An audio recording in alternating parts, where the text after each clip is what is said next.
How to deep clean your silicone oil brush. Usually when you wash your oil brushes, the oil remains still in them.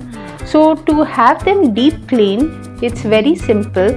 Take a bowl and add a little bit of dishwashing liquid in this way over the brush, and then just dab that brush over the dishwashing liquid soap.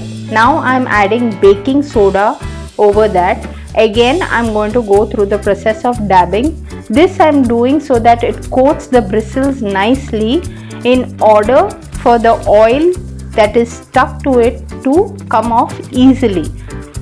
And once I'm done with this process, I'm going to pour hot boiling water in the bowl.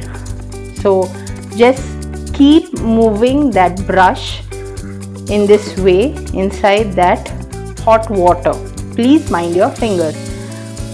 And once I am done cleaning the brush thoroughly in this water, I'll have to wait for at least 2 to 5 minutes. Thereafter, you can just rinse it under normal tap water. So I already feel that the oil has gone off.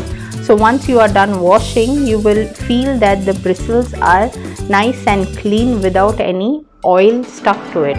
Useful hack, right? Then please share it, and do not forget to subscribe to my channel for more of such interesting hacks. Bye.